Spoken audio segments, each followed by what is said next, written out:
성범죄자 하면 여러분들 딱 떠오르는 인상이 있지 않습니까? 많은 사람들한테 물어봤습니다. 성범죄자 어떻게 생겼을 것 같냐 했더니 화면에 보시는 것처럼 저렇게 흑백 사진 보이시죠? 이마가 좁고 광대뼈 돌출되고 또 코도 좀 낮고 눈이 치켜 올라가고 누가 보더라도 범죄형 같지 않습니까? 많은 사람들이 성범죄자면 저렇게 생겼을 것 같다라고 했는데 실제로 성범죄자들의 얼굴을 분석했더니 오른쪽 우리 동네에서 흔히 볼 수 있는 마음 착하게 생긴 그리고 조금 배웠을 것 같은 저런 사람들이 실제로는 성범죄자다. 그러니까 뭐 저렇게 생긴 사람만 그런 게 아니라 결국은 성범죄자니까 뭐 얼굴이 좀 날카롭게 생겼다고 범죄자고 얼굴이 훈훈하게 생겼다고 범죄 안 저지르고 이런 어떤 인식에 따른 오류 이런 거는 피해야 된다 이런 얘기겠죠.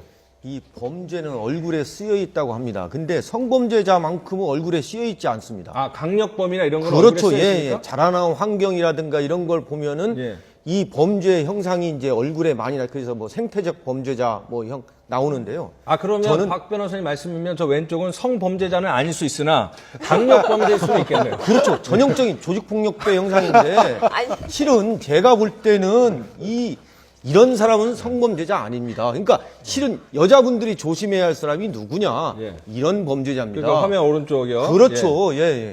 제가 왜 그러냐? 이 성적인 욕구는 오히려 이런 사람은 확확 자기가 알아서 풀습니다. 근데 이런 사람은 뭐냐? 겉으로는 너무 자세한 얘기하지 말아주세요. 알겠습니다. 아니 근데 말씀하신 거 보면 저쪽은 저 흑백 사진은 강력범의 그 얼굴이고 이쪽은 성범죄의 얼굴이면 모든 사람이 이 두 사람을 다 조심해야 될 것 같은데 아까 말씀하신 대로 취지는 저렇게 온화해 보이고 전혀 범죄자 얼굴이 아니라고 생각해도 그런 사람도 성범죄자의 확률이 있으니까 저런 얼굴만 보고 절대 안심하지 말자라는 취지로 받아들이면 될 것 같아요. 그렇죠. 근데 다른 취지로 하면 그러면 이제 뭐 훈훈하게 생겼던 날카롭게 생겼던 그럼 모든 사람을 다 조심을 해야 되는 거 아니에요? 그러니까 어떤 장소나 뭐 이런 거에서 이제 시간이나 이런 걸로 조심을 해야지 얼굴만 보고 저 사람은 믿을 만한 사람이구나. 그리고 내가 이 사람과 이렇게 단둘이 외딴 곳에 있어도 아무 문제가 없겠다. 이렇게 안심하지는 말라는 거죠. 실제로 성범죄를 살펴보면은 가해자가 자신이 잘 알고 있는 사람인 경우가 60%가 넘어요. 그러니까 오히려 그런 부분들을 조심해야 될 것 같고 그리고 또 저 몽타주 부분에 대해서는 심리적으로 또 드릴 말씀이 있는 것이 실제로 성폭행을 당하기 전과 당한 이후에 대해서 인상이 그러니까 스스로 생각하는 인상이 바뀝니다. 심리적으로. 그래서 그 전에 그 성범죄를 당하기 전에는 그 사람이 호감이 형이고 굉장히 준수한 얼굴이었다고 생각이 들더라도 성폭행과 같은 끔찍한 고통을 겪고 난 다음에 그 몽타주를 갖다 그리라고 하면 저렇게 좀 뭐 표독스럽게 그렇게 이미지가 나와요. 그러니까 그런 인상이 바뀌는 그런 심리적인 기제들도 있기 때문에 뭐 저 몽타주만 가지고 모든 범죄에 대해서 얘기를 할 수는 없는 거 아닌가 생각이 됩니다. 그리고 성범죄자들이 이게 자기 얼굴을 노출을 꺼려가지고 모자와 마스크 이런 걸 쓰기 때문에 사실상 얼굴의 전체적인 면은 보기가 어렵습니다. 이런 경우에는 아까 지금 말씀드렸다시피 지인 간 아는 사람이 갑자기 돌변해가지고 성폭행하는 경우에 할 수 있겠죠. 그러니까 이런 것도 생각을 해보셔야 될 게요. 성범죄자의 얼굴에 대해서 설문조사를 한다고 할 때 그렇게 물어보면 얘기를 할 때 떠오르는 성범죄자는 가장 극단적인 경우 이른바 모르는데 성폭행하라는 그런 정말 우리가 말하는 흉악범 수준의 성범죄자를 떠올리는데 그게 아니라 성범죄로 분류되는 범죄의 안에 스펙트럼이 굉장히 넓다라는 거죠. 그러다 보니까 이게 정말 성추행이라고 하는 특히 이제 이게 우리가 흔히 뭐 권력형이다 이런 표현을 쓰는 그 권력형이라는 것도 다른 게 아니라 직장 내에서 상호관계, 학교에서 선후배 이런 데서까지도 많이 벌어지는 게 성범죄다 보니까 실제 생긴 외모 같은 경우에는 그것과 전혀 상관없이 그렇게 나오는 거죠.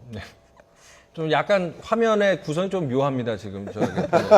아니, 그런데 지금 성범죄가 우리나라에서 많이 늘고 있는데, 일본보다도 훨씬 높다고 그래요.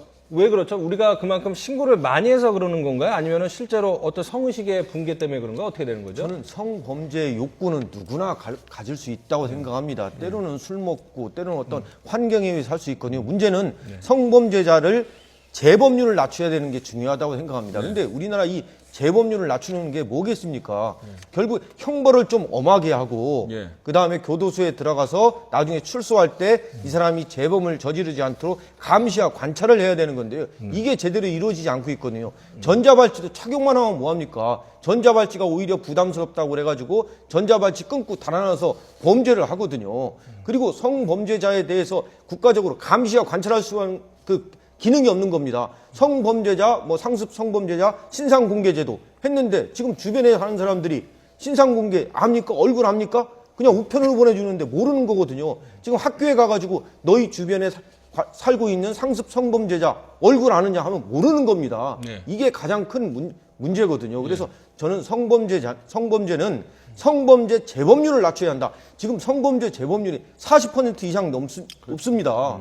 이걸 낮추지 않는 한 앞으로 성범죄자는 계속 늘어나고 또 이 예전에부터 이 성범죄자에서 너무 온정주의로 나가는 겁니다. 그렇죠. 뭐냐면은 초범 이거 하면은 뭐 처벌 불허나면은 집행유예 이런 식으로 나가는 겁니다.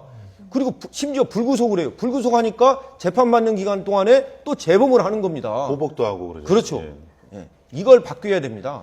자, 뭐 물건 같은 거 없어지고, 그러니까 절도를 당했을, 도난을 당했을 때는 뭐 그게 없는 셈 치면 되는데, 사실은 성폭행, 성폭력 같은 경우에는 당하는 여성 입장에서는 인생이 바뀌고 인생 내내 사는 내내 트라우마나 여러 피해 의식이 있기 때문에 우리 박 변호사님 말씀처럼 재발 방지를 위해서 또 한 여성의 인생을 지켜주기 위해서는 좀 더 강력한 처벌이 필요하지 않을까. 특히 또 문제는 지금 그래픽을 통해서 보셨지만은 직장 내 상사나 뭐 이런 관계자들, 그다음에 또 최근에는 이제 대학생들의 성 의식도 조금 바뀌면서 대학교 선배들한테 당했다 이런 것도 40% 가까이 되고, 그러니까 앞서 말씀드린 것처럼 주변 사람들이 대부분 갑자기 어느 순간 좋았던 선배, 좋았던 그 직장 상사에서 갑자기 성폭력 가해자로 변하는 이런 것들을 봤을 때, 예. 그리고 아까 이미지 봤을 때는 좀 더 조심스러운 접근도 필요하고 엄벌, 재범을 막기 위한 엄벌 조치도 필요할 것 같습니다.